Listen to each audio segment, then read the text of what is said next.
اردو ترجمہ کشف المعجوب۔ جواب کے لیے عزم صمیم کی وجہ۔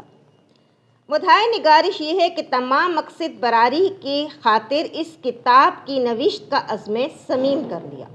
تو اس کا مطلب یہ ہوا کہ تم نے چونکہ مجھ سے سوال کر کے مجھے اس کا اہل اور صاحب علم و بصیرت جانا اور اپنے مقصود براری کے لیے رجوع کر کے ایسے جواب کی استدعا کی جس سے پورا فائدہ حاصل ہو سکے، اس لیے مجھ پر لازم ہو گیا کہ میں تمہارے سوال کا حق ادا کروں۔ جب استخارہ کے ذریعے تمہارے سوال اور استدعا کا حق ہونا ظاہر ہو گیا تو میں نے عزم صمیم اور حسن نیت کے ساتھ کامل طور پر جواب دینے کا ارادہ کر لیا، تاکہ شروع سے آخر تک تکمیل جواب میں حسن نیت اور عزم و ارادہ شامل رہے۔ بندہ جب کسی کام کا ارادہ کرتا ہے تو ابتدائے عمل سے ہی نیت شامل ہوتی ہے، اگرچہ دوران عمل اس میں کوئی خلل ہی واقعہ کیوں نہ ہو، لیکن بندہ اس معذور مقصور ہوتا ہے، چونکہ نبی کریم صلی اللہ علیہ وآلہ وسلم کا ارشاد ہے، مومن کی نیت اس کے عمل سے بہتر ہے، لہٰذا ابتدائی عمل میں نیت کرنا اس سے بہتر ہے کہ بغیر نیت کیے کوئی عمل شروع کر دیا جائے۔ چونکہ تمام کاموں میں نیت کو عظیم مرتبہ اور برہان صادق حاصل ہے، نیت میں جس قدر خلوص ہوگا اس عمل کا اجر و ثواب بھی اتنا ہی زیادہ ہوگا، اس لیے کہ بندہ نیتی کے ذریعے ایک حکم سے دوسرے حکم کی طرف منتقل ہو جاتا ہے۔ چونکہ ظاہری عمل میں نیت کا اثر کبھی ظاہر نہیں ہوتا، اسے یوں سمجھو کہ ایک شخص نے دن بھر فاقہ کیا لیکن وہ اس فاقے سے کسی ثواب کا مستحق نہیں بنے گا، لیکن اگر اس نے روزے کی نیت کر لی تو وہ ثواب کا مستحق بن جائے گا، حالانکہ ظاہر عمل میں نیت کا کوئی اثر نظر نہیں آتا۔ اسی طرح اگر کوئی مسافر کسی شہر میں عرصہ دراز تک بود و باش رکھے تو وہ وہاں کا باشندہ نہ کہلائے گا، بدستور مسافر ہی رہے گا، لیکن اگر اس نے کم و بیش 15 دن کی اقامت کی نیت کر لی تو اب وہ مقیم سمجھا جائے گا۔ شریعت مطہرہ میں اس قسم کی بے شمار مثالیں موجود ہیں۔ خلاصہ یہ کہ ہر عمل کی ابتدا میں نیک نیت کرنا ضروری ہے۔ کشف المعجوب کے نام کی وجہ تسمیہ۔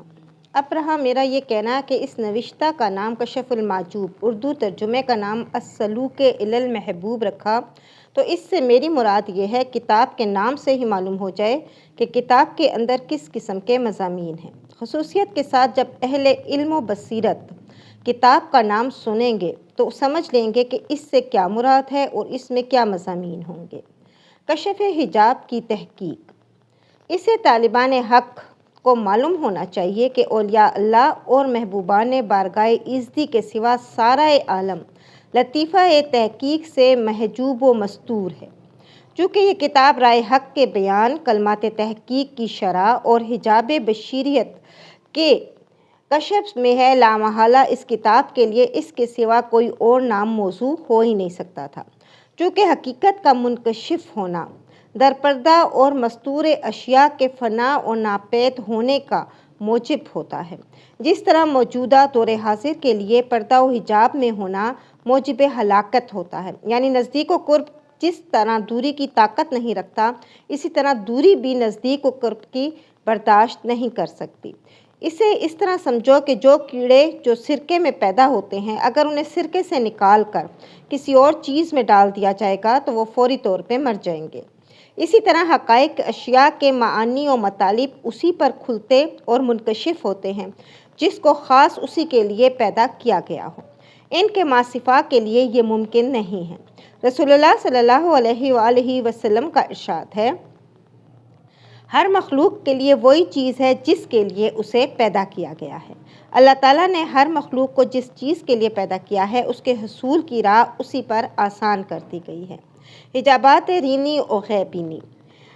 انسان کے لیے وہ پردے جو رائے حق میں اس پر مانے اور حائل ہوتے ہیں دو قسم کے ہیں، ایک کا نام حجاب رینی جو کسی حالت میں اور کبھی بھی نہیں اٹھتا، اور دوسرے کا نام حجاب غینی ہے، یہ حجاب جلد تر اٹھ جاتا ہے۔ اس کی تفصیل یہ ہے کہ کچھ بندے ایسے ہوتے ہیں جن کے لیے اپنی ذات میں رائے حق میں پردہ و حجاب بن جاتی ہے،